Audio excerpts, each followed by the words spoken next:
नारायणं नमस्कृत्यं नरं चैव नरोत्तमं देवीं सरस्वतीं व्यासं ततो जयमुदीरयेत्।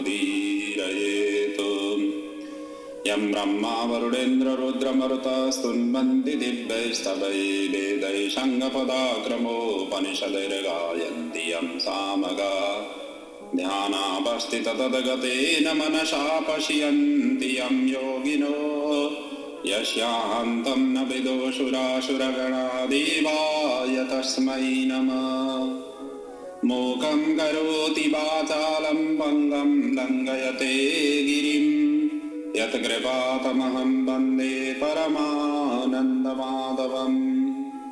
व्यासाय विष्णुरूपाय व्यासरूपाय विष्णवे नमो वै ब्रह्मदेवाय वसिष्ठाय नमो नमः।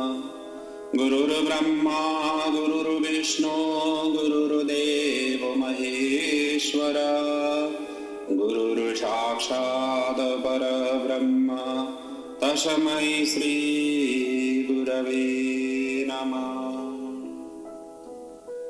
श्री शिव महापुराण को जय। राष्ट्रदेव भगवान पशुपतिनाथ को जय। नेपाल लामा को जय। व्यासी भगवान को जय। सद्गुरुदेव भगवान को जय।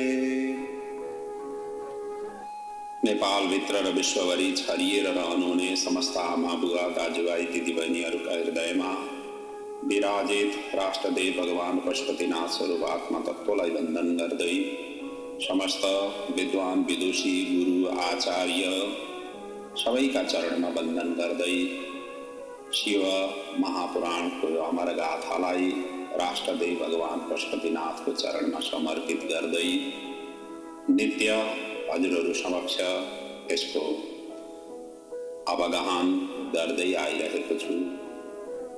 अत्यन्त रोचक प्रसंग, अत्यन्त मार्मिक, अत्यन्त शिव दर्शन शिव तत्त्वहरूले भरिएको यो महान आख्यानलाई अनवरत रूपले साधना गर्दै हामी द्वितीय रुद्र संहिताको 5औं युद्धखण्डभित्रका कथाहरूमा हामी छौं र आज लगभग यो खण्डलाई प्रणाम गर्ने पटकोटका साथमा बसेको छु। हेरौं अब कहाँसम्म हामी पुग्छौं।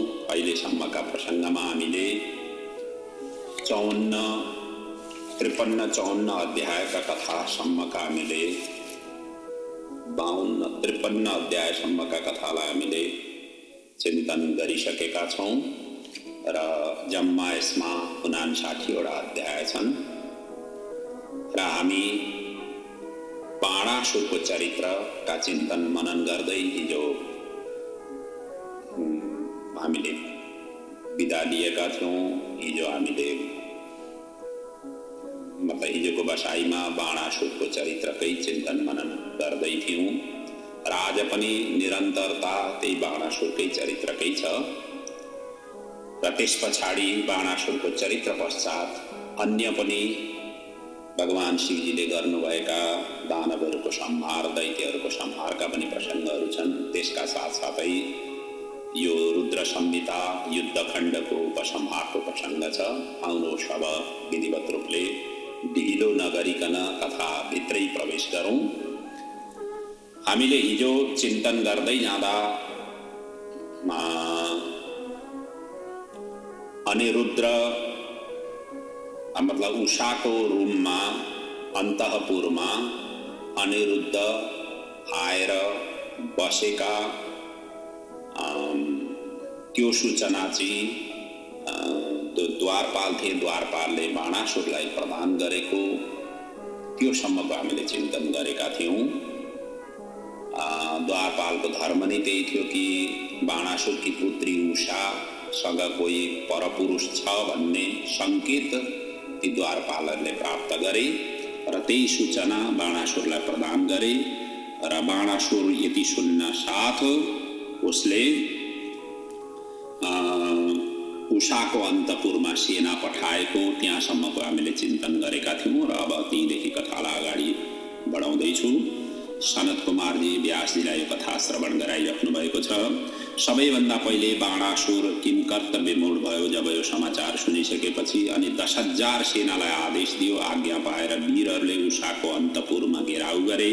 वीरोचित वाणीद्वारा ललकार्न थाले। कोलाहल सुनेर अनिरुद्ध भवनबाट बाहिर आएर एक एक गरी सबै वीरहरूलाई यमलोक पठाए। उनी पनि के कम थिए र, भगवान शिवजीकै पोता नाति थिए। अनि यमलोक पठाए अनि पुनः अन्तपुर भित्रै गए। तेनः तान किङ्करान् हत्वा पुनः चान्तपुरम ययौ। सबैलाई वध गरेर फेरि अन्तपुर भित्रै प्रवेश गरे। यो प्रक्रिया चलि नै रह्यो र लगभग अनिरुद्धले 1 लाख सेना, प्रत्येक चोटि 10 लाख सेना, 10,000 सेना पठाउँथ्यो र 10 चोटि यो क्रम रह्यो र जम्मा 10 चोटिमा 1 लाख जति सेनालाई अनिरुद्धले संहार गरे। त्यसपछि बाणासुरले युद्ध कुशल कुभाण्डलाई पठायो। अनिरुद्धले उसलाई पनि पराजित गरे। अनि त स्वयं बाणासुर नि जाइ लाग्यो। अनिरुद्धले उसलाई पनि रथ घोडा शस्त्र विहीन गराइदिए। अनि त्यस पछाडि त प्राय सबै उपायहरू शैथिल्य हुँदै गइसकेपछि बाणासुरले अब मायावी शक्तिको सहारा लियो र अनिरुद्धलाई छल गरेर नागपाशले त्यस पछाडि बाँध्यो। त्यसैको वर्णन सनत कुमारजी गर्नुहुन्छ। अदृश्यमानस्तु तदा कूट योद्य सदानव छदमना नागपाशैस्तं बबन्द महाबल। अदृश्य भयो त्यस पछाडि र कूट योध अर्थात् त्यो मायावी शक्ति, कूट भनिन्छ मायावी शक्ति। छद्मनः नागपाशै, छद्म भेषले नागपाशद्वारा उसलाई बाँधियो। त्यस पछाडि बाणासुरले आफ्नै मन्त्री कुभाण्डलाई आज्ञा दियो, यस पुरुषको शीघ्र शिर काटिदेऊ। हाम्रो पवित्र कुललाई यसले दूषित गरेको छ। यसका सबै अङ्ग काटेर टुक्रा टुक्रा गरी राक्षसलाई खान देऊ, कुवामा हालेर मारिदेऊ। कुनै प्रकारले, जुनसुकै प्रकारले होस् यसलाई वध गरेरै छोडा भनेर यसरी आज्ञा दियो। किम बहुक्तः सुतः पुत्र मारणीयो हि सर्वथा। कुनै पनि हालतले यसलाई मार्नु नि श्रेयस्कर हुन्छ र यसलाई मारिदेऊ भनेर यसरी बाणासुरले आज्ञा दियो। आज्ञा दिने साथ कुभाण्ड मन्त्री अलिकति ज्ञानी थिए। मन्त्री यस्तै हुनुपर्छ। राजा अलिकति दिग्भ्रमित भए भनेदेखि, शासक अलिकति दिग्भ्रमित भए, प्रधान व्यक्ति यदि दिग्भ्रमित भए भने उनका सहायक मन्त्रीहरूले अलिकति सचेत गराउनुपर्छ, ज्ञान दिनुपर्दछ। र त्यो भयो भनेदेखि देश सुव्यवस्थित मोडमा अगाडि बढ्छ। यहाँ कुभाण्ड मन्त्री त्यस्तै प्रकारका थिए। उनले भने, हे स्वामी, यसलाई मृत्यु दिनु उचित हुँदैन। त्यसो गर्नाले आत्माको हनन हुन्छ। यो विष्णुको समान पराक्रमी छ, जुन यसले देखाइसकेको छ। दैत्य रूपी सर्पले डसेको हुनाले हामी सबैलाई तीर्ण झैँ यसले सम्झिरहेको छ। यो स्वयं श्रीकृष्णको प्रपौत्र हो, नाति हो। अयं तु दृश्यते देव तुल्यो विष्णु पराक्रमहि अस्मः प्रीणोपमानं वेत्ति दष्टोपि भुजगैर्बलात्। अर्थात् दैत्यहरूको सर्प, दैत्य रूपी सर्पबाट डसिएको हुनाले यो स्वयं भगवान विष्णुको समान पराक्रम छ। त्यसैले हामीलाई तीर्ण समाजले सम्झिएको छ र यसलाई सिधै वध गर्नु उचित हुँदैन भनेर यसरी उसले कुभाण्डले यसरी सुझाव दिए। अनि दैत्यराज बाणासुरलाई यति भनेर कुभाण्ड चाहिँ अनिरुद्ध समेत गए र उनलाई सोध्न थाले, कोशी कस्यासि रे वीर सत्यं वद ममाग्रत। तिमी को, कहाँबाट आएका हो? हे वीर, त्यो सबै सत्य मेरा अगाडि बताऊ। अब जे भयो भयो त्यसलाई भुलिदेऊ र दैत्यराजको शरणमा जाऊ। यस दिन भनेर उनलाई स्तुति गर। त्यसो गर्यौ भनेदेखि तिम्रो अपराधलाई उनले क्षमा गरिदिनेछन्। नागपाशबाट पनि तिमीलाई छुटाइदिनेछन्। नत्र भने यसै गरी तिमीले बस्नु पर्नेछ। अब तिमी फन्दामा परिसकेका छौ, त्यसैले शरणागति नै एकमात्र उपाय हो, आदि इत्यादि भनेर कुभाण्डले यसरी अनिरुद्धलाई बताए। त्यति भनिसकेपछि अनिरुद्ध त क्रोधमा आए। क्रोधमा आएर उनले फेरि उत्तर दिँदै भने, कायरतापूर्ण यस्तो वचन सुनेर वीरोचित वाणीले प्रत्युत्तर उनले दिए, रे रे दैत्याधमा सखे करपिण्डोपजीवक, निशाचर दुराचार शत्रुधर्म न वेद शिवो। करपिण्डोपजीवक, यहाँ सेवकहरूलाई करपिण्डोपजीवक भनिएको छ। जति पनि कर्मचारीहरू छन्, कर्मचारीको नाम नि करपिण्डोपजीवक हुन्। जनताबाट लिएको करलाई नै ग्रहण गरेर त्यही तलबका रूपमा लिएर जीविकोपार्जन गर्ने हुनाले करपिण्डोपजीवक हुन पुगेका हुन्। र यसले सम्बोधन गर्दाखेरि पनि यही नै सम्बोधन गरे, रे रे दैत्याधमः सखे, अधम दैत्यका सखा मन्त्री, करपिण्डोपजीवकः निशाचर मतलब दैत्य, दुराचार, शत्रु धर्म न वेद शिवो, तिमीले शत्रुको धर्म तिमीले जानेका छैन, शरणागति, दीनता या माग्नु जस्ता निन्दनीय कार्य वीरहरूका लागि शोभा दिँदैन। यी त मरणभन्दा पनि अधिक कष्टदायक हुन्।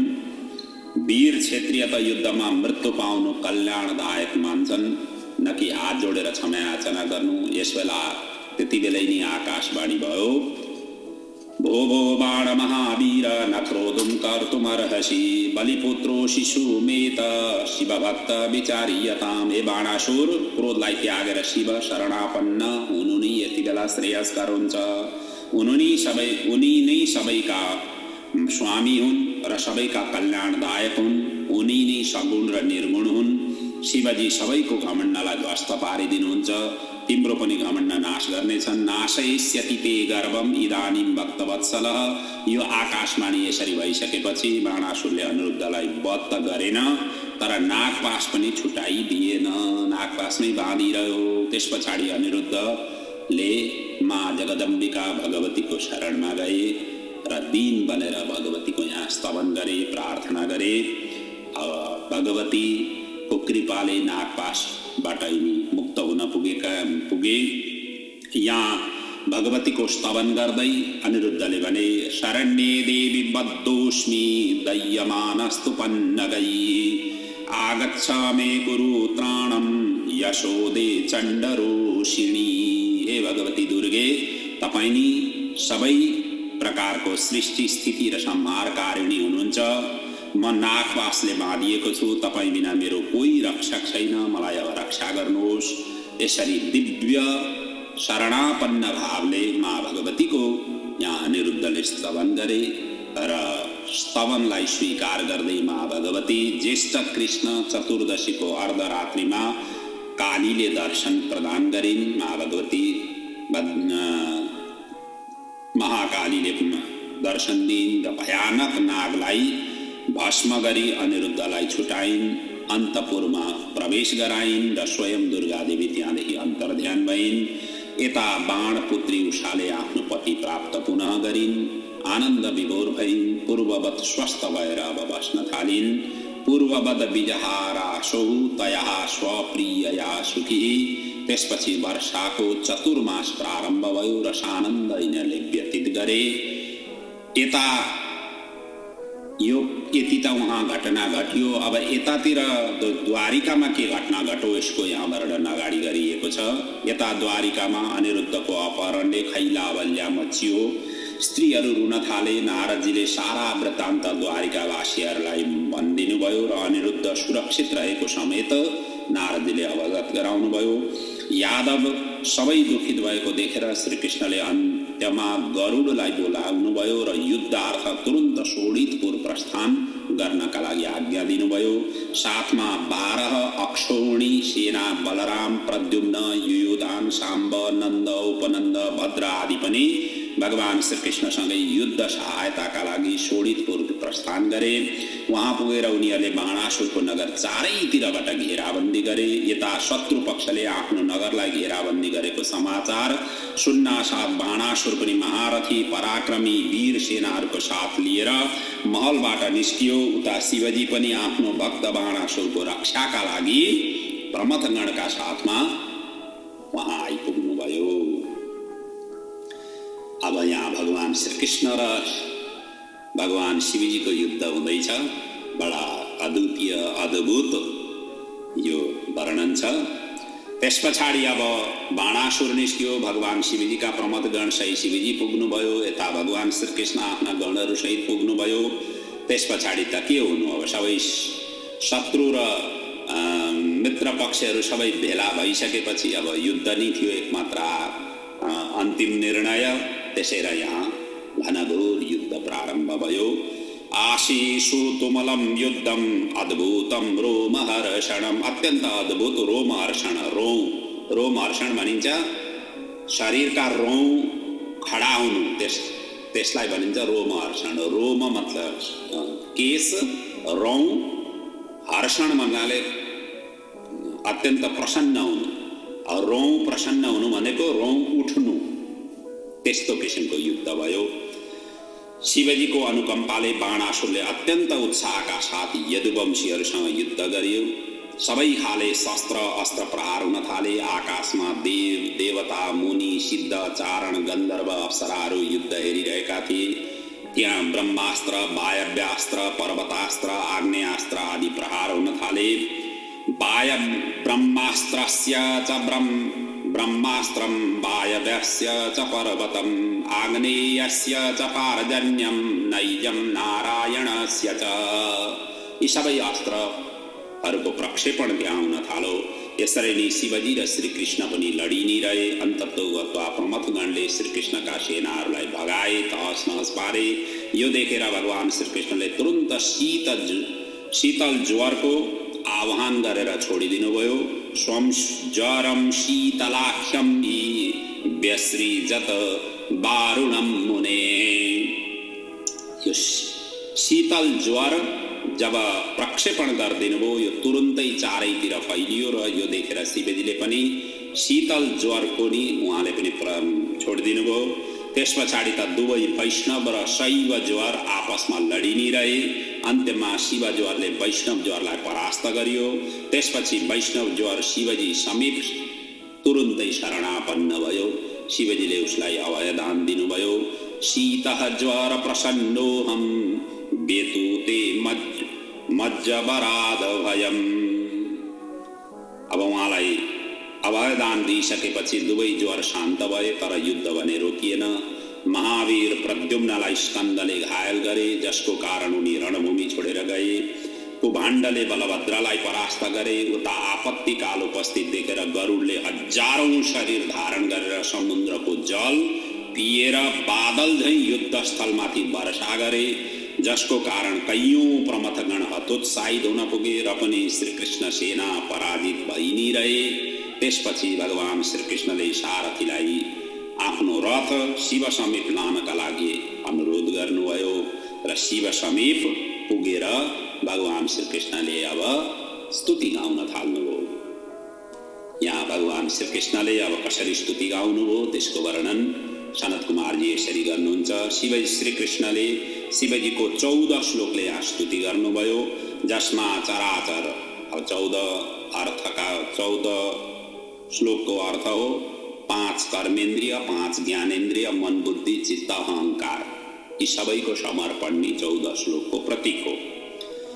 र जसमा चराचरको स्वामी तपाईँ नै हुनुहुन्छ, सगुण निर्गुण पनि तपाईँ नै हुनुहुन्छ, भक्त रक्षक तपाईँ नै हुनुहुन्छ, भक्त प्रतिपालक तपाईँ हुनुहुन्छ, सर्वेश्वर सर्वकर्म साक्षी खल निग्रह कारक आदि भाव यी श्लोकहरूमा व्यक्त गरिएका छन्।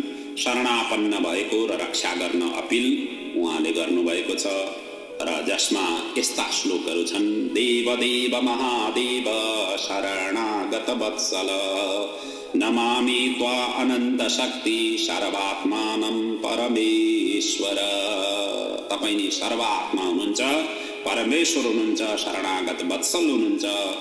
यसरी दिव्य स्तुति गाइसकेपछि अन्त्यमा तपाईको वचनलाई सत्य गर्दै तपाईको भक्तको हातलाई हिजो भनेको थियो नि, हातलाई केराको स्तम्भ जसरी काटिन्छ त्यसरी काटिनेछन् भनेर शिवजीले बाणासुरलाई श्राप दिनुभएको थियो।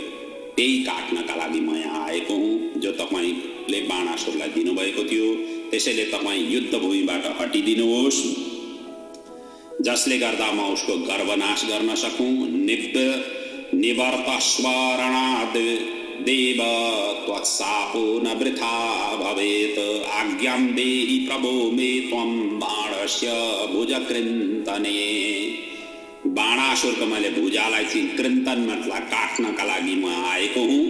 अब मलाई त्यसका लागि आज्ञा दिनुहोस्, तपाईको श्राप पनि व्यर्थ नहोस्, अब यही मौका हो आदि इत्यादि भनेर भगवान श्री कृष्णले सबै श्रापको पनि यहाँ याद दिलाइदिनु भयो। यसरी स्तवन गरेपछि, याद दिलाइदिसकेपछि भगवान शिवजी प्रसन्न हुनुभयो र श्री कृष्णलाई भन्नुभयो, हे तात, तिमीले सत्य भन्यौ, म भक्तको अधीन भएर रणभूमिबाट पलायन भइन।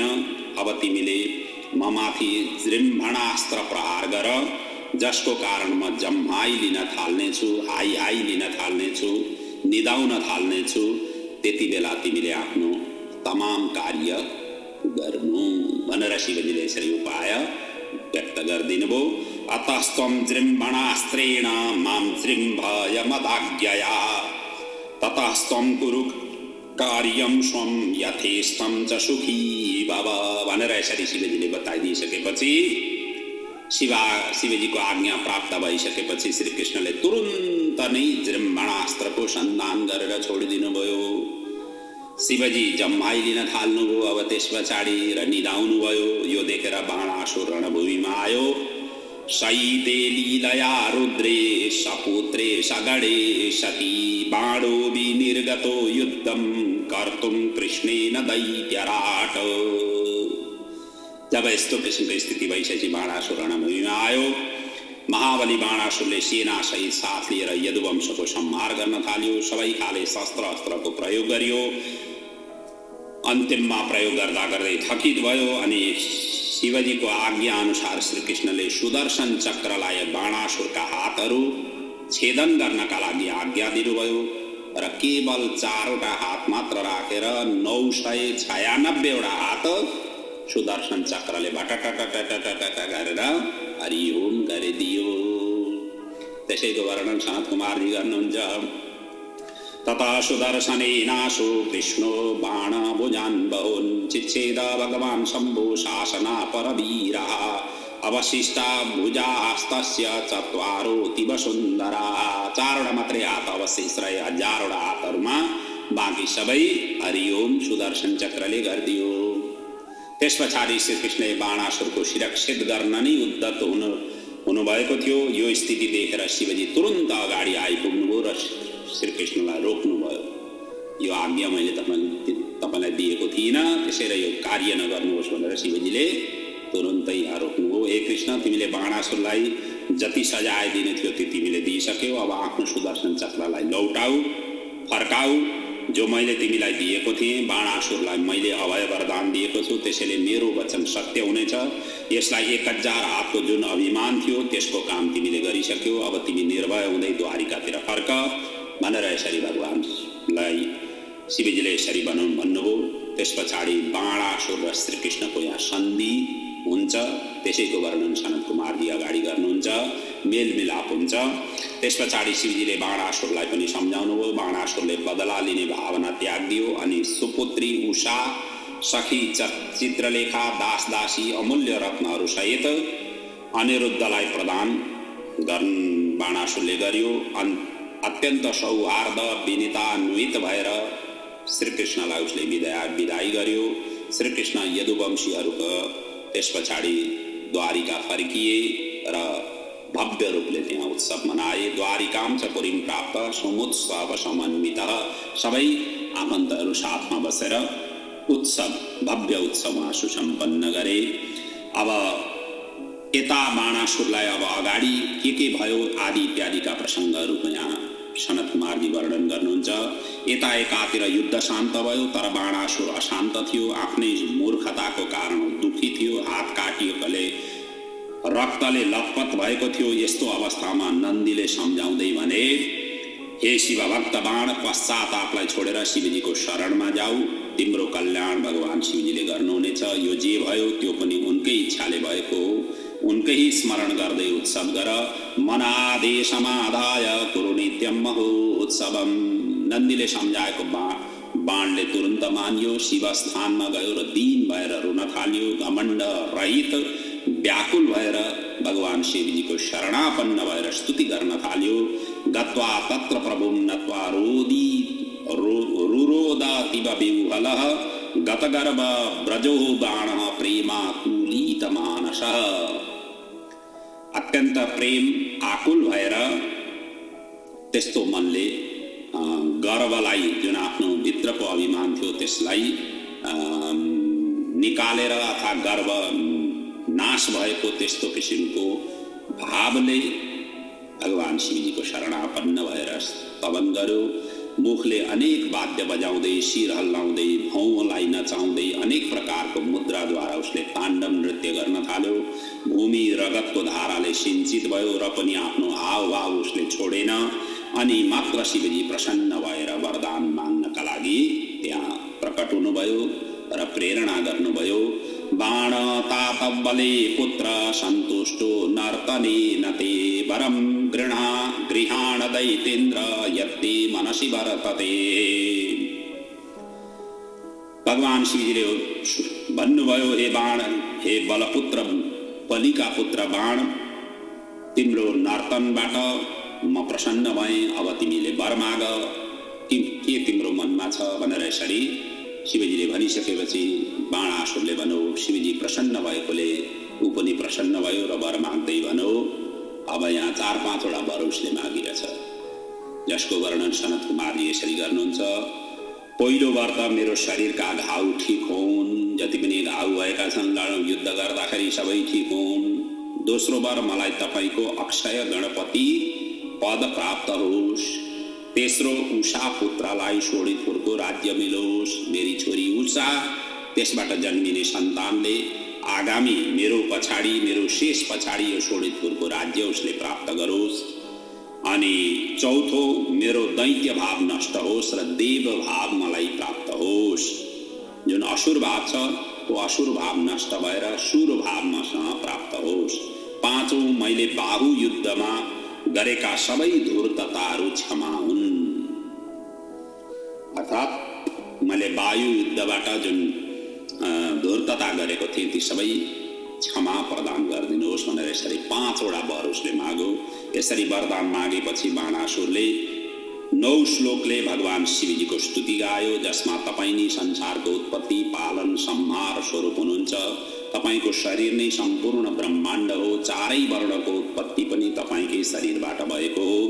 ब्राह्मणं ते मुखं प्राहु ब्राहु क्षत्रिय एव च उरुजं वैश्यमाहुस्ते पादजं शूद्रमेव च।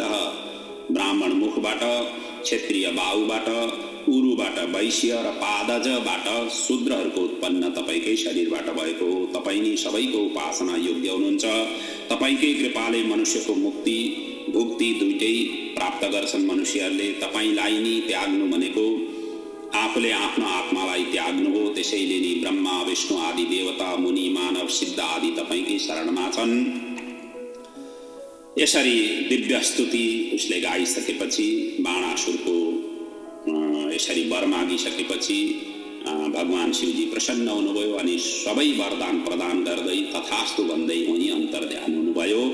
सर्व लभिष्यसि इत्युक्ता तत्रैवन्तरधीयत, सबै चिजहरू तैँले प्राप्त गर्नेछस् भनेर उही अन्तर्ध्यान हुनुभयो। यसरी शिवजीको कृपाले बलिपुत्र बाणासुर महाकालत्वको पद प्राप्त गर्न सफल भयो। शिवगणको प्रमुख हुन पुग्यो। अनि अन्तिममा बाणासुर चरित्रको उपसंहार गरिएको छ। यो बाणासुर चरित्र पढ्नाले मनन गर्नाले संग्राममा विजयी सुदृढ शिवभक्ति प्राप्त हुन्छ, भुक्ति मुक्ति मिल्दछ, विद्यावान धनवान र यशवान ऐश्वर्यवान प्राप्ति हुन्छ आदि इत्यादि भनेर यो प्रसङ्गलाई बाणासुर चरित्रलाई पूर्ण गरिएको छ। कथितमिह वरिष्ठं श्रोत्ररम्भिर्वचोभिः सकल भुवन मध्ये क्रीडमानस्य नित्यं भन्दै यो बाणासुरको अत्यन्त अद्भुत वरिष्ठ चरित्रलाई यहाँ पूर्ण गरिएको छ। अब यस पछाडि गजासुर चरित्रको वर्णन छ, जहाँ भगवान शिवजीले गजासुरलाई वध गरेर गजासुरको चर्मलाई चाहिँ धारण गर्नुभएको त्यसैले भगवान शिवजीको एउटा नाम कृतिवास हुन पुगेको त्यसको दिव्यतम चरित्रको यहाँ वर्णन छ। सनत कुमारजी त्यही प्रसङ्गलाई व्यासजीले सोधे अनुसार अब यहाँ उत्तर दिनुहुन्छ। व्यासजीले सोध्नुभयो, यहाँसम्मका त दिव्य चरित्रहरू मैले श्रवण गरेँ, अब अगाडि पनि भगवान शिवजीले कुन कुन दैत्यहरूलाई कसरी वध गर्नुभयो र उहाँहरूका चरित्रहरू पनि सुन्ने मलाई इच्छा छ भनेर सोधिसकेपछि बाँकी रहेका दैत्यहरूका चरित्रहरूलाई पनि यहाँ सनत कुमारजी यसरी वर्णन गर्नुहुन्छ। त्यसै क्रममा गजासुर चरित्रको यहाँ वर्णन सबैभन्दा पहिले गरिएको छ। हे व्यासजी, अब गजासुर चरित्र सुन। यो गजासुर महिषासुरको पुत्र थियो। जो महिषासुरमा भगवती जगदम्बिकाले वध गर्नुभएको थियो। शिवजीले यसलाई त्रिशूलले मारेका थिए र उसको प्रार्थना अनुसार चर्म धारण गरे, जसको कारण शिवजीको नाम कृतिवासा हुन पुग्यो र कृतिवासेश्वर लिङ्गको पनि स्थापना भयो। यस्तो किसिमको दिव्य चरित्र छ भन्दै वर्णन गर्नुहुन्छ। दानवे निहिते देव्या समरे महिषासुरे पितुर्वधं विसंस्मृत्य कृतं दिव्यासुरार्थनात्। जब देवताहरूद्वारा प्रेरित भएर माँ भगवती देवीले आफ्नो पिता महिषासुरको वध गरिन्, तब गजासुर क्रोधमा आयो। देवताप्रति द्वेष भावना लिएर ब्रह्माजीलाई लक्ष्य गरी अजर अमर बन्नका लागि तपस्या गर्न वनमा गयो। काम विकार युक्त पुरुष या स्त्रीद्वारा मेरो वध नहोस्, यही भावना राखेर उसले तपस्या गर्न थाल्यो। अबध्योऽहं भविष्यामि स्त्रीपुंबै काम निर्जितै। यसरी उसले तपस्या गर्यो। गजासुर हिमालयको गुफामा माथि हात फैलाएर आकाशतिरै दृष्टि गरेर खुट्टाको बुढी औँलाले पृथ्वीमा उभिएर लामो समयसम्म यसले तपस्या गर्यो। शरीरको शिरबाट चारै दिशालाई सन्तप्त गराउँदै तेज निस्किन थाल्यो। तस्य मूर्तिं समुद्भूतः स्तपोमयः। उनको जसरी यसरी तपस्या गरिसकेपछि मूर्ध मतलब शिरबाट चाहिँ यसरी धुवाँ निस्किन थाल्यो र गजासुरको तेजले ब्रह्माण्ड सन्तप्त हुन पुग्यो। देवता ब्रह्माजीको शरणमा गए। सम्पूर्ण वृत्तान्त उनीहरूले बताए। ब्रह्माजीले सबैलाई सान्त्वना दिनुभयो र भृगु आदि मुनिहरूका साथमा गजासुरको तपस्थली पुग्नुभयो र उसलाई उठाएर वर माग्न भन्नुभयो। उत्तिष्ठोत्तिष्ठ दैतेन्द्र तपसिद्धोषि माहिषे प्राप्तोऽहं वरदास्तात वरं वृणु यथेप्सितम्। अब तिमी उठ, तिमीले तपस्या गरेर पूर्ण गर्यौ, म सन्तुष्ट छु, वर दिन आएको छु भनेर ब्रह्माजीले यसरी बताइसकेपछि गजासुरले भन्यो, ब्रह्माजीको वचन सुन्ने साथ महिष पुत्र प्रसन्न भयो। प्रमाण गरियो र वर प्रणाम गरियो, अभिवादन गरियो र वर माग्दै भन्यो, काम विजयी निष्कामी या कामासक्त स्त्री पुरुष कसैको हातबाट मेरो मृत्यु नहोस्। मलाई शक्तिशाली महाबली बनाइदिनुहोस्। देवताहरूलाई जितेर उनीहरूको सम्पत्ति म भोग गर्न सकूँ। महाबलो महावीर्यो अजेयो देवादिभिः सदा। म महाबली हुन सकूँ, महावीर्यवान हुन सकूँ, अजेय हुन सकूँ भनेर यसरी प्रार्थना गरियो। ब्रह्माजीले भगवान शिवजीलाई स्मरण गर्नुभयो र अन्तिममा तथास्तु भनेर वरदान दिएर वहीँ अन्तर्ध्यान हुनुभयो। यता वर प्राप्त गरिसकेपछि गजासुर घर गयो। दैत्य कुलको अधिपति बन्यो। त्यसपछि क्रमशः तिनै लोक दशै दिशा इन्द्रादि देवता मनुष्य गन्धर्व गरुड सर्प आदिलाई पराजय गरेर विश्वकर्माद्वारा निर्मित इन्द्रको भवनमा बस्न थाल्यो। देवताहरूलाई आफ्नो चरण पूजन गराउँदथ्यो। ऐश्वर्यको मतले क्रमशः विपरीत आचरण गर्दै अप्सराहरूका साथमा रमण गर्दै मदिरापान मांस भक्षण गर्दै धर्मात्मा ब्राह्मण तपस्वी ऋषि मुनि आदिलाई पनि उनले सताउन थाल्यो। यसै क्रममा एक दिन गजासुर मदोन्मत्त भएर शिवजीको राजधानी पुग्यो, काशी नगरमा पुग्यो। एकस्मिन् समये तात दानवोऽसौ महाबल आगच्छ राजधानी वै शङ्करस्य गजासुर। यो गजासुर भगवान शिवजीको नगर राजधानी काशीमा आयो। अनि गजासुर पुग्ने साथ महान कोलाहल वहाँ मचियो। उसले प्रमथगणलाई लछार पछार गर्दै अगाडि बढ्यो। यस्तो परिस्थिति देखेर देवताहरू भयभीत भए र शिव समीप गएर अनि प्रार्थना गर्न थाले। देवताहरूले भन्छन्, हे महादेव, तपाईँको नगरमा गजासुर दैत्य आइपुगेको छ। तपाईँका भक्तलाई कष्ट दिइरहेको छ। उसलाई शीघ्र उद्धार गर्नुहोस्। उसको चरण जहाँ राख्छ त्यसको भारले पृथ्वी डगमगाउन थाल्छिन्। यत्र यत्र धरायं च चरणं प्रमिणोति अचलाम सचलाम तत्र करोति निज भारत। अचलाय पृथ्वी माता चाहिँ सचला चलायमान हुन्छन्। भूकम्प जस्तो आउँछ उसले चरण राख्ने साथै उसको महान वेगले शिखर सहित वृक्ष ढल्दछन्। भुजाको आघातले पहाड चूर्ण हुन्छन्। जसको मुकुटको स्पर्शले आकाशको बादल तितर बितर हुन्छ, उसको कपालको स्पर्शले उत्पन्न नीलोपन आज पनि आकाशमा व्याप्त छ। उसले श्वास प्रश्वास गर्दा नदी समुद्रमा महान लहर ज्वारबाट आउँछ आदि इत्यादि भनेर देवताहरू यहाँ शिवजीलाई सारा वृत्तान्त उसको बताउन थाले। बताइरहेका छन् गजासुरले आफ्नो माया विस्तार गर्दा आफ्नो शरीरलाई 9000 योजनसम्म लम्बाई चौडाई गर्न सक्छ। जता जान्छ मलाई कामी निष्कामी स्त्री पुरुषहरूले मार्न सक्दैनन् भन्छ। हे काशी रक्षक, भक्तहरूको रक्षा गर्नुहोस्।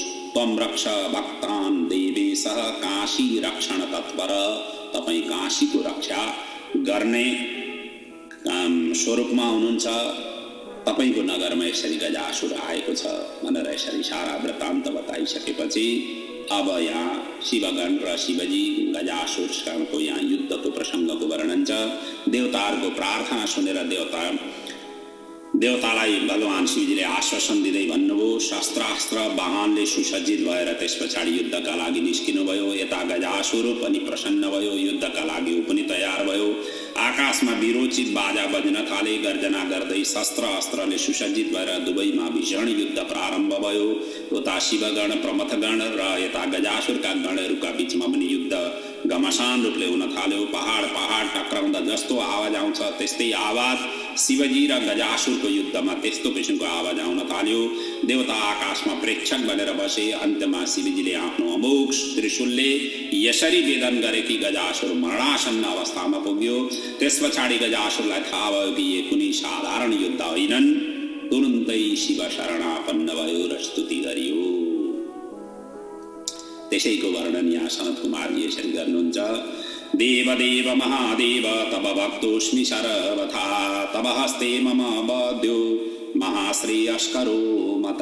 तपाईको हातबाट मर्नु भनेको त मेरो लागि त अत्यन्त श्रेयस्कर हो। हे देवदेव महादेव, तपाईको म भक्त बन्न पाउनु, तपाईको हातबाट तपाईको स्पर्शबाट मेरो मृत्यु हुनु भनेको त साह्रै राम्रो पो हो त। भगवानको हातबाट आफ्नो वध हुन्छ, आफ्नो मृत्यु हुन्छ भने त सिधा त्यस्तो व्यक्ति त भगवानकै उसमै तेज गएर विलय हुन्छ भनेर यसरी बडा प्रसन्न भयो। हे कामारी, तपाईको हातबाट मर्नु जति पुण्य मेरो लागि सौभाग्य हो। मृत्यु त सबैले भोग्नै पर्छ, तर तपाईको हातबाट मर्नु भनेको त महान पुण्यदायी हो। त्यसैले तपाईँ निसङ्कोच भएर मेरो वध गर्नुहोस्। म खुल्ला रूपले अब तपाईसँग युद्ध पनि गर्दिन, निसङ्कोच भएर वध गर्नुहोस्। यसरी गजासुरको यसरी स्तुति गाइसकेपछि शिवजी प्रसन्न हुनुभयो।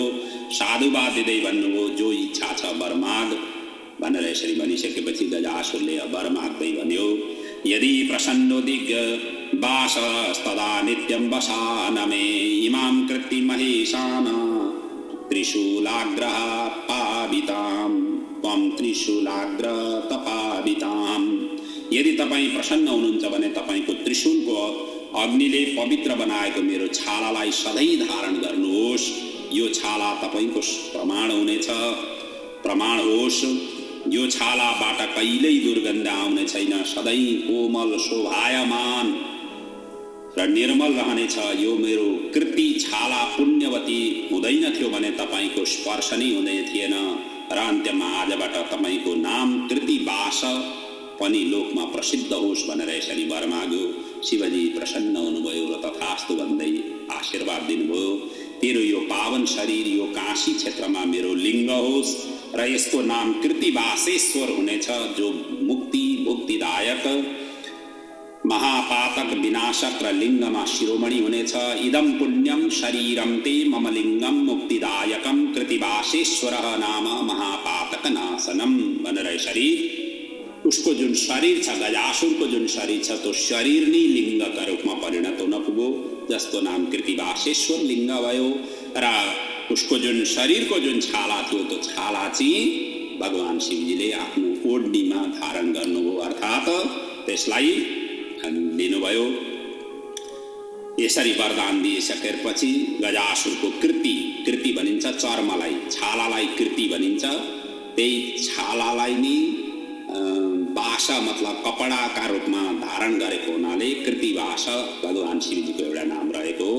यसरी धारण गर्नुभयो, शरीर लिङ्ग बन्यो र त्यस समयमा महान उत्सव भयो। ब्रह्मा विष्णु आदि देवता र काशीवासी सबैले अत्यन्त त्यति बेला प्रसन्न भए, शिवजीको स्तुति र जय जयकार गरे। महिषासुर पुत्रको मृत्युले त्रिलोकमा शान्ति पायो, सर्वत्र शिवजीको स्तुति भयो। गजासुरले पनि शिवजीको अङ्गसङ्गको सुख सधैँका लागि प्राप्त गरियो र अन्तिममा यो आख्यान सुन्दा या सुनाउँदा इह र पर दुवै लोकको कल्याण प्राप्त हुन्छ भन्दै यो गजासुरको चरित्रलाई यहाँ पूर्ण गरिएको छ। अब यस पछाडि दन्दुभिर निर्ह्लाद नामको दैत्यको व्याघ्र रूपमा शिव भक्तमाथि आक्रमण गर्दा शिवजीले उसलाई उद्धार गरेको प्रसङ्गको वर्णन छ। सनत कुमारजी त्यही प्रसङ्गलाई व्यासजीलाई सुनाउनु हुँदैछ। हे व्यासजी, अब म दन्दुभिर निर्ह्लाद दैत्यलाई शिवजीले कसरी वध गरेका थिए, उनी को थिए आदि इत्यादिका प्रसङ्ग श्रवण गराउँछु भन्दै भन्नुहुन्छ। यो दन्दुभिर निर्ह्लाद प्रहलादजीको मामा थियो। जो हिरण्यकश्यपको पुत्र प्रहलाद थिए तिनका मामा यी पर्व थिए। जब दिति पुत्र हिरण्याक्ष हिरण्यकश्यपलाई विष्णुले वध गरे, त्यही बेला दितिलाई सान्त्वना उसले प्रदान गर्यो र देवताहरूलाई कसरी जित्न सकिन्छ, जसको फलस्वरूपमा यिनीहरूलाई सबैलाई बदला दिन सकौँ भनेर सोच्न थाल्यो। किम बलाश्च किमाहार किमाधार हि निर्जरः मया कथं सुजेयास्यु इत्युपायमचिन्तयत। यही उसले काफी देरसम्म सोच्यो। सोचिसकेपछि उसले अब फाइन्ड आउट गर्नका लागि, पत्ता लगाउनका लागि देवताहरूको बल के हो त्यसको विषयमा सोच्यो। के खान्छन् यिनीहरू त्यो पनि गम्भीर भएर सोच्यो र यिनीहरूको आधार के हो त्यो पनि उसले सोच्यो। कसरी यिनीहरूमा जित्न सक्छु, यसरी लामो समयसम्म उसले सोचि नै रह्यो र अन्तिममा उसले यो निर्णयमा पुग्यो कि देवताहरूले खाने भनेको त यज्ञको भाग हो। अब यज्ञ गराउने भनेका कसले हो? ब्राह्मणहरूले हो। त्यसै र ब्राह्मण यिनीहरूलाई बचाइरहेका छन्। अब ब्राह्मणलाई नि वध गरियो भनेदेखि देवता आफै भोक-भोकै मर्नेछन् भनेर अब ब्राह्मणलाई नि वध गर्छु भनेर देवता अनि मात्रै देवताहरूलाई परास्त गर्न सकिन्छ भन्ने उस निर्णयमा पुग्यो। ब्राह्मणः यदि नष्टास्युर्वेदः नष्टः ततः स्वयं। ब्राह्मणलाई नष्ट गरियो भने वेद आफै नष्ट हुन्छ र वेद नष्ट हुनु भनेको यज्ञ आदि पनि नष्ट हुनु हो। यज्ञ आदि नष्ट हुनु भनेको देवताहरू स्वतः भोक-भोकै मर्नु हो। यसरी उसले यही सोचेर त्यो मायावी निर्ह्लाद सबैभन्दा ज्यादा ब्राह्मण कहाँ बस्दछन् त्यहाँ चाहिँ पहिले जानु पर्यो भनेर शिव क्षेत्र काशीमा बस्दछन् भन्ने पनि उसले निर्णय लियो र त्यसैले सबैभन्दा पहिले काशी क्षेत्रका ब्राह्मणलाई नष्ट गरेर अन्य क्षेत्रमा जाने निर्णय उसले लियो। यत्र यत्र हि तीर्थेषु यत्र यत्र आश्रमेषु च सन्ति सर्वे अग्रजान्मानस्ति मयाद्यासमन्तत।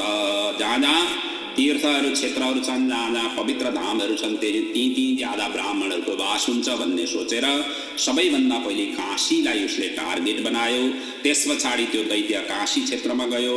दिउँसो वनचर या जलचर भेषमा विचरण गर्दथ्यो र जो ब्राह्मण समिदा या स्नान गर्न जलचरको रूपमा जाँदाखेरि स्नान गर्दाखेरि र आउँदथे उनीहरूलाई भक्षण गर्दथ्यो भने रात्रिमा व्याघ्र भेषमा सुतिरहेका ब्राह्मणलाई भक्षण गर्दथ्यो। यस क्रममा उसले कयौं ब्राह्मणहरूलाई उसले संहार पनि गर्यो, जो कसैलाई पनि यस कार्यको थाहै भएन। यस्तो किसिमको गुप्त रूपले उसले ब्राह्मणलाई संहार गर्न थाल्यो। र एक दिन यस्तो घटना घटो। एकदा शिवरात्रौ तो भक्तस्तेको निजोटजे सपर्यादेव देवस्य कृत्वा ध्यानस्थितो भवत्। एकदाको अर्थ यहाँ शिवरात्रिको समयमा एक भक्तले भक्तस्तेको निजोटजे आफ्नो पर्णकुटी निजोटजे कुटज भन्छन् पर्णकुटीलाई तो पर्णकुटीमा शिवजीको पूजा अर्चन गरेर शिव कवचको पाठ गरेर ध्यानमा बसिरहेका थिए। यता निर्रात व्याघ्र भेषमा त्यहाँ आयो र खानाका लागि झम्टियो। व्याघ्र रूपम समास्ताय तमादातुम मती ददे। उसलाई खानाका लागि जसरी झम्टियो त्यति नै बेला भगवान शिवजी प्रकट हुनुभयो। त्यही लिङ्गबाट प्रकट हुनुभयो र त्यो व्याघ्र रूप दैत्यलाई मुष्टि प्रहारले जय श्री कृष्ण भगवान शिवजीले गरिदिनु भयो। त्यसपछि मुनिहरूले प्रार्थना गरे। शिवजी एक अंशले त्यही ठाउँमा रहे जो व्याघ्रेश्वर लिङ्गको नामले आज पनि काशीमा प्रसिद्ध छ र आशीर्वाद दिँदै भन्नुभयो जो कोही यो लिङ्गको दर्शन पूजा अर्चना गर्छन् ती सबैका सम्पूर्ण उपद्रवलाई म शमन गर्नेछु भनेर भन्नुभयो। त्यसरी आशीर्वाद दिनुभयो। यस्तो किसिमको यो व्याघ्रेश्वर लिङ्गको यहाँ महिमा र व्याघ्र रूप धारण गरेर आएको निर्रात दुन्दुभी निर्रातलाई वध गरेको प्रसङ्गको यहाँ वर्णन गरियो। यो चरित्र सुन्दा या सुनाउनाले सबै ताप पाप नष्ट हुन्छन् र भुक्ति मुक्ति प्राप्त हुन्छ, पुत्र पौत्रको अभिवृद्धि हुन्छ र शिवजीको कृपा प्राप्त हुन्छ भनेर यो चरित्रलाई यहाँ प्रणाम गरिएको छ। अब यस पछाडि अन्तिम अध्यायको कथा यहाँ वर्णन गरिँदैछ। यसका 59औं अध्यायको कथा। यहाँ चाहिँ भगवान शिवजीले होइन माँ जगदम्बिकाले विदल र उत्पल दैत्यहरूलाई वध गरेको प्रसङ्गको यहाँ वर्णन छ। त्यो पनि वध पनि भकुण्डोले गर्नुभएको। त्यसैले कन्दुकेश्वर लिङ्गको स्थापना कन्दुक भनिन्छ भकुण्डोलाई र यो युद्धखण्डको रुद्र संहिताको उपसंहारको प्रसङ्गका साथसाथमा यो द्वितीय रुद्र संहिता पूर्ण भएको प्रसङ्गको वर्णन छ। आउनुहोस् यो अन्तिम अध्याय चिन्तन मनन गर्दै आजको प्रसङ्गलाई पूर्ण गरौँ। सनत कुमारजी व्यासजीलाई भन्नुहुन्छ, हे व्यासजी अब अगाडिका चरित्र श्रवण गर भन्दै अब श्रवण गराउनुहुन्छ। यो विदल र उत्पल दुवै दैत्य भए जसको चरित्र म श्रवण गराउँछु भन्दै भन्नुहुन्छ। ब्रह्माजीको वरदानले यिनीहरूले चाहिँ स्त्रीको हातबाट मात्र मृत्यु हुनेछ भन्ने वरदान पाएका थिए र कोही पनि पुरुषले यिनलाई वध गर्न सक्दैनथ्यो। त्यसैले शिवजीको सङ्केतले पार्वतीले कन्दुक प्रहार गरी दुवैको वध गरेकी थिइन्। आस्तां पुरा महादैत्यो विदलोत्पल संज्ञकौ अपुम्बध्यो महावीरो सुदृप्तो भरतो विदे। यी दुवै दैत्यले देवताहरूलाई जितेर आफ्नो वशमा गरेका थिए। देवता दुखी भएर ब्रह्माजीको शरणमा गए। ब्रह्माजीले पनि समय आएपछि शिवजी यिनीहरूलाई कल्याण गर्नेछन् समाप्त गर्नेछन् भनेर सम्झाए। त्यसपछि देवताहरू आफ्नो आफ्नो धाममा गए। एक समय देवर्षि नारदजीद्वारा पार्वतीको सौन्दर्य प्रशंसा सुनेर यी दैत्य मोहित हुन पुगे र पार्वतीलाई अपहरण गर्ने उपाय उनीहरूले सोच्न थाले।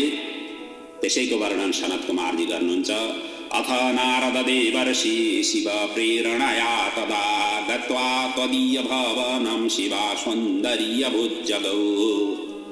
यसरी शिव नारदजीले प्रेरणा दिइसकेपछि यी दुवै दैत्य शिवजीको राजधानी काशीमा पुगे। साम्बरी मायाको आश्रय लिएर अन्तरिक्षमा विचरण गर्न थाले, आकाशमा घुम्न थाले। यता अन्तर्यामी शिवजीले पार्वतीलाई लिएर बगैँचामा निस्किनुभयो, किनभने भगवान शिवजी त सबै जान्नुहुन्छ। त्यसैले पार्वती सखीहरूसँग कन्दुक क्रीडा गर्न थालिन्। कन्दुकको अगाडि पछाडि दौडिनाले पार्वतीको शरीरबाट पसिना बग्न थाल्यो। कन्दुकको पक्रिने र छोड्नाले हात लालीमा युक्त हुन पुग्यो। केशपासबाट श्रृङ्गार गरेको माला पनि सबै विखरित हुन पुग्यो, झरेर जमिनमा बिखरियो। लगाएको वस्त्र पनि पवनको वेगले यताउता हुन गयो।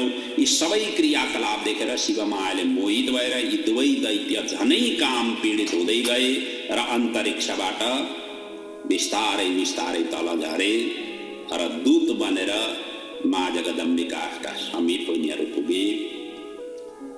जगत जननी त्रिपुर सुन्दरीको रूप लावण्य नजिकबाट देखेपछि दुवै दैत्य झनै मोहित हुन पुगे, कामासक्त हुन पुगे, जो आजसम्म यिनीहरूले यस्तो दिव्य नारी कहीँ कतै देखेकै थिएनन्। किन नहोस्, सारा प्रकृति मण्डलको सिर्जना गर्ने शक्ति माँ भगवती जगदम्बिकाको स्वरूपको तुलना कहाँ कुनसँग पो गर्ने र के चिजसँग गर्ने र।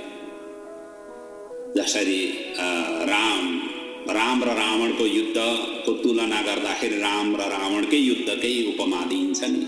राम रावणयोर युद्ध राम रावणयोर अभूत, अर्थात् रामजी र रावणको युद्ध चाहिँ राम र रावणकै जस्तो भयो भनेर जसरी उपमा दिइन्छ, त्यस्तै यो संसारको सृष्टिको मायाको प्रकृतिको सबै अधिष्ठात्री नै भगवती माँ दुर्गा हुन्, जगतजननी हुन् र उनको सौन्दर्यताको अगाडि अब कसको के को तुलना गर्न र त्यस्तो दिव्य कान्ति आभा छटा प्रभाले अत्यन्त मोहित हुन पुगे जो आजसम्म यिनीहरूले यस्तो देखेकै थिएनन्।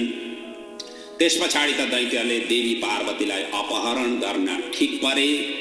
त्यही समयमा शिवजीले शिवालाई सङ्केत गरेर भन्नुभयो यी दुवै दैत्य हुन्, यी गण होइनन्। त्यति सङ्केत पाउना साथ पार्वतीले त्यही खेलिरहेको जुन भकुण्डो थियो, त्यो कन्दुक थियो, यसरी हिर्काइन् कि ती दुवै दैत्यको त्यही भकुण्डोबाट प्राणान्त हुन पुग्यो। त्यही वर्णन सनत कुमारले गर्नुहुन्छ। ततो विज्ञाय संज्ञां तां सर्वाज्ञा इत्री शरीरिणी तेनैव कन्दुकेनाथ युगपत निजघानतौ। त्यही कन्दुकको हातले ती दुवै दैत्य यसरी लडे कि जसरी दुवै पर्वत शिखर आपसमा टक्कर खाएर या हावाको झोकले ताडका वृक्षको फल जसरी झर्दछन् त्यसै गरी उनीहरू पृथ्वीमा पछारिए। त्यस पछाडि त्यो कन्दुक त्यही लिङ्ग रूपमा परिणत हुन पुग्यो त्यही नि, र कन्दुकेश्वर नामले त्यो लिङ्ग विख्यात हुन पुग्यो। त्यसैको वर्णन सनत कुमारजी गर्नुहुन्छ। तथा परिणतम यातो लिङ्गरूपेण कन्दुक कन्दुकेश्वर संज्ञम च तल्लिङ्गम अभवत् तदा। कन्दुकेश्वर नामको लिङ्ग यो काशीमा स्थापित छ, त्यसै रूपमा परिणत हुन पुग्यो। दैत्यहरूको संहारले देवता प्रसन्न भए, शिवको स्तुति गरे र आशीर्वाद लिएर आफ्नो आफ्नो स्थान प्रस्थान गरे। यता कन्दुकेश्वर लिङ्ग दुष्ट विनाशक नामले विख्यात हुन पुग्यो र यो कथानक भुक्ति मुक्तिदायक र सबै दुःखलाई शमन गर्ने यस्तो किसिमको चरित्रको यो वर्णन गर्दै यी दैत्यहरूका वधका जति पनि चरित्रहरू थिए, युद्धखण्डका जति पनि चरित्र थिए, यी चरित्रलाई यहाँ पूर्ण गरिएको छ। अब यस पछाडि अब यो युद्धखण्डको उपसंहारको प्रसङ्गको वर्णन छ। मूलतः ब्रह्माजी नारदजीलाई यो कथा सुनाइराख्नु भएको छ, उता सूतजी शौनकादि ऋषिहरूलाई सुनाइराख्नु भएको छ, यता सनत कुमारजी व्यासजीलाई यो कथा सुनाइराख्नु भएको छ। यसरी जग्गा ठाउँ-ठाउँमा यो कथाहरू व्याख्या भइरहेका छन् र अन्तिममा ब्रह्माजी नारदजीलाई भन्नुहुन्छ। यसरी सनत कुमार र व्यासजी बीचको संवादले भरिएको यो युद्धखण्डको वर्णन शिवको अभूतपूर्व चरित्र सुनाएर सनत कुमार व्यासजीसँग बिदा लिनुभयो। आकाश मार्गबाट काशी क्षेत्रतिर प्रस्थान गर्नुभयो। व्यासजीले पनि सनत कुमारलाई यथोचित पूजा अर्चना परिक्रमा दण्डवत प्रणाम गरेर बिदा भए। युद्धखण्डम इदं प्रोक्तम मयाति मुनिसत्तमः रौद्रीय संहिता मध्ये सर्वकाम फलप्रदम। यो रुद्र संहिताको सबैभन्दा श्रेष्ठ र सबै कामना सबै फल प्रदान गर्नेवाला यो युद्धखण्डभित्रको यो रौद्र संहिताभित्रको युद्धखण्डलाई श्रवण गराएँ। यो युद्धखण्ड जो मैले संक्षेपमा वर्णन गरेँ, जो सबै कामनाको फलदायक छ, यसको पारायण गर्नाले भुक्ति मुक्ति र शत्रुमाथि विजय प्राप्त हुन्छ। इमाम यस्य पठेत् नित्यं शत्रुबाधा निवारणं सर्वकामान् वाप्नोति ततो मुक्ति लभेत् तना। यसको पारायण गर्नाले शत्रु परास्त हुनेछन् र सबै कामनाहरू पूर्ण हुनेछन् भनेर यसरी वर्णन गर्दै अन्तिममा सूतजी भन्नुहुन्छ, हे शौनकादि ऋषिहरू हो, यो ब्रह्मा नारदको उपाख्यान रुद्र संहिता मैले तपाईँहरूको बीचमा सुनाएँ, जो भुक्ति मुक्ति प्रदायिनी छ। अब अगाडि के सुन्न चाहन्छौ भनेर यसरी उहाँले सोध्नुभयो। ब्रह्मा नारद संवाद सम्पूर्णं कथितो मया शिवः सर्वप्रधानो हि किं भूय श्रोतुमिच्छसि भन्दै अब मैले श्रवण गराएँ, अब के सुन्नुहुन्छ भनेर यसरी प्रश्न गर्दै यो युद्ध खण्डको यहाँ उपसंहार गरिएको छ। युद्धखण्ड हामी सबैलाई हामीले सबैले जानेकै चिज हो। युद्धमा अनेक प्रकारका युक्तिहरू लगाइन्छन्। ती बलको आधारमा युद्धखण्ड मतलब त्यसरी युद्ध हुने गर्दछ। साम दाम भेद नीति या 4 प्रकारको नीतिबाट जब पार लाग्दैन त्यस पछाडि युद्ध नै एकमात्र विकल्प हुन्छ। यस्तो किसिमको यो दिव्य चरित्र हामीले चिन्तन मनन गर्यौं।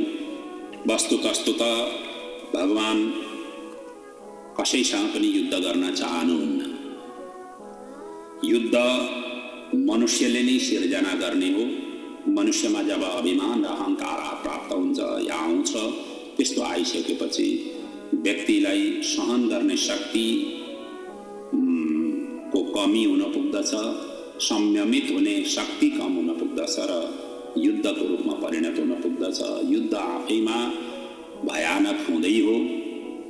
जो युद्धका लागि जसलाई प्रेरित मतलब जो त्यसको लिडर हुन्छ, प्रायशः लिडरहरू अन्तिममा मात्रै त्यस्ताको वध हुने गर्ने या त्यस्ताले मुक्ति पाउने आदि इत्यादि भए तापनि युद्धका पछाडि जो लागेका हुन्छन् ती सबै नै तहस नहस हुने, ती सबै नै व्यक्तिहरू नै परास्त मतलब तिनीहरूको अङ्गभङ्ग हुने, कतिको वध हुने, कतिको घर परिवार उठ्ने उजाड जाने र त्यसैले युद्ध राम्रो मानिँदैन। तर भगवान शिवजी नै यो सबै संसारको संहारक भएको नाताले पनि र देवताहरू त अब यहाँ हेरिहाल्नुभयो, सुनिहाल्नुभयो। युद्धखण्डका चरित्रहरू सुनिसकेपछि हामी सबैलाई यही महसुस हुन्छ देवताहरूमा कुनै पनि शक्तिहरू रहेन रहेछ भन्ने। यसो केही अलिकति अप्ठ्यारो परो कि यसो दैत्यहरूले ललकारे कि स्वयं सीधा भगवान शिवजीसँग जाने, शरणापन्न हुने, ब्रह्माजीसँग जाने, शरणापन्न हुने, विष्णुसँग जाने, शरणापन्न हुने, इन्द्र आदि जति पनि छन् यी देवताहरू त सधैँ सधैँ कहिले आफूले युद्धमा नआउने, आफूचित प्रेक्षक भएर बस्ने र सधैँ भगवानकै शरणापन्न भएर उनीहरूकै आश्रित भएर उनीहरू रहने, त्यस्तो किसिमका चरित्रहरू यहाँ हामीले श्रवण गर्यौं, चिन्तन मनन गर्यौं। र यसबाट के स्पष्ट हुन्छ भने देवताहरूको उपासना होइन, प्रभुको उपासना गर्नुपर्छ। देवताहरूको उपासना गर्नाले हामीलाई हुन सक्छ यसै जीवनमा हामीले मुक्ति नपाउन सक्छौं।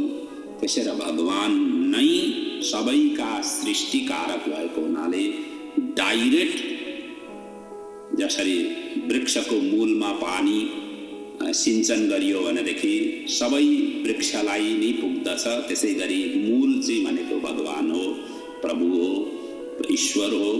त्यो ईश्वरलाई नै आधार मानेर चिन्तन मनन गर्नाले सीधा मूलमा नै हामी पुग्दछौँ। जब मूलमा पुग्दछौँ हाम्रो कल्याण हुनका लागि त्यत्रो गाह्रो, त्यत्रो अप्ठ्यारो हुँदैन। यदि हामी ग्रहका पछाडि पर्यौं या देवताहरूका पछाडि पर्यौं, देवताहरूका उपासना गर्नतिर लाग्यौं आदि इत्यादि गर्यौं भनेदेखि हुन सक्छ यो जीवनमा हाम्रो कल्याण नहोला, अर्को जीवन लिनु पर्ला। त्यस पछाडि पनि कल्याण नहोला, अर्को जीवन लिनु पर्ला। अब हरेक जीवन लिँदाखेरि हामीले यही स्वरूपमा आउँछौँ, आउँदैनौँ, त्यो पनि केही टुङ्गो छैन। किनभने मृत्यु भइसकेपछि हाम्रो आत्मा कहाँ जाने हो, कसरी विचरण गर्दछ, कुन कुन योनिमा हामीले मुक्ति भइहाले पनि मुक्ति हुँदाखेरि हामी कहाँ जाने हौँ। स्वर्ग आदि लोक जानु भनेको पनि श्रेष्ठ होइन। स्वर्ग आदि लोकमा गइसकेपछि पुनः फेरि संसार चक्रमा आउनै पर्दछ। गीताले यस कुरालाई स्पष्ट भनेको छ, तेतुम भुक्ता स्वर्गलोकम विशालम क्षीणे पुणे मर्त्यलोके भने भवन्ति। सबै क्षीण पुण्य क्षण भइसकेपछि त सिधै यहाँ मर्त्यलोकमा आउनु पर्दछ। त्यसैले स्वर्ग आदि लोक मात्रै आफ्नो गन्तव्य हो, लक्ष्य हो भनेर त्यसरी आराधना गर्नु पनि श्रेयस्कर छैन।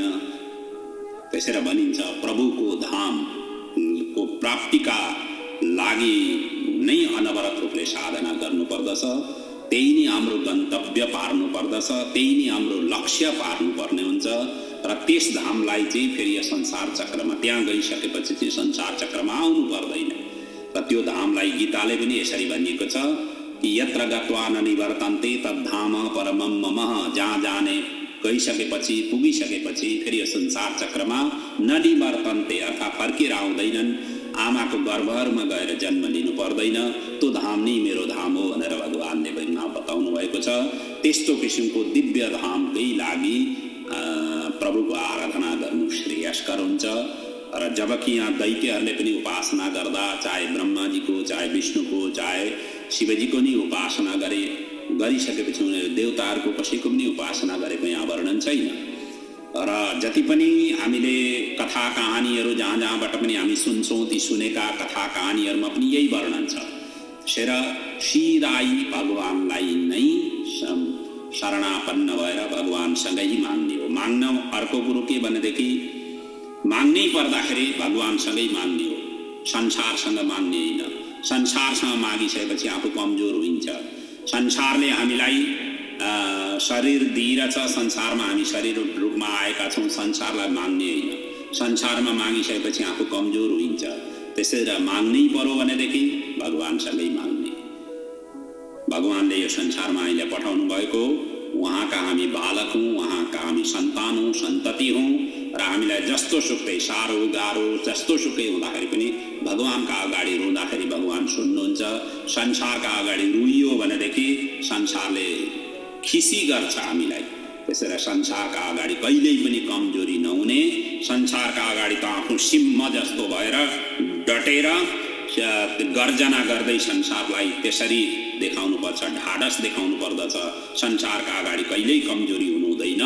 तर प्रभुका अगाडि सबै दुःखहरू व्यक्त गर्ने ठाउँ भनेको प्रभुका अगाडि हो। हुन त व्यक्त भगवानका अगाडि पनि नगर्नु भनेर शास्त्रले भनेछ। भगवान अन्तर्यामी हुनुहुन्छ, सबै कुरो थाहा पाइहाल्नुहुन्छ, माग्नु केही पनि पर्दैन, भगवान सबै थाहा पाइहाल्नुहुन्छ। केवल शरणापन्न नै हुनु मात्रै मतलब शरणापन्न हुने साथ भगवानले सबै समस्याहरू आफूलाई लिनुहुन्छ, आफ्ना दुःखहरू सबै भगवानले लिनुहुन्छ। त्यस पछाडि भगवानले नै रक्षा गर्दै आफ्नो जीवन, हाम्रो जीवन चलाइदिनुहुन्छ। त त्यसरी नै उपासना गर्ने हो।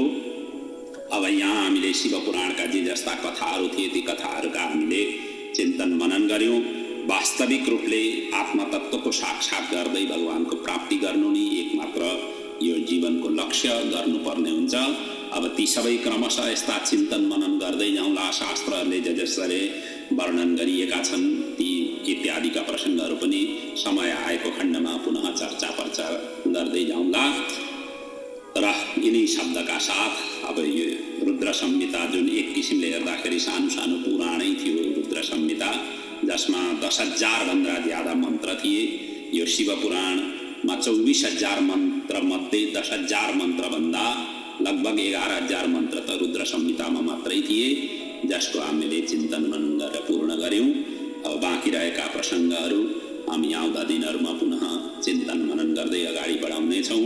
र आज यिनै शब्दका साथ यो शिव महापुराणको यो अमरगाथालाई हजुरहरूको समक्ष यही पूर्ण विराम दिँदै यो राष्ट्रदेव भगवान पशुपतिनाथको चरणमा समर्पित यो अमरगाथाले हामी र हाम्रा सन्तति, हाम्रा पूर्वजहरू सबैको कल्याण होस्, यिनी शुभेच्छा शुभकामना सहित आजको वाणीलाई म यहाँ विराम दिन्छु। ओम पूर्णमदः पूर्णमिदं पूर्णात् पूर्णमुदच्यते पूर्णस्य पूर्णमादाय पूर्णमेवावशिष्यते। ओम शान्तिः शान्तिः शान्तिः।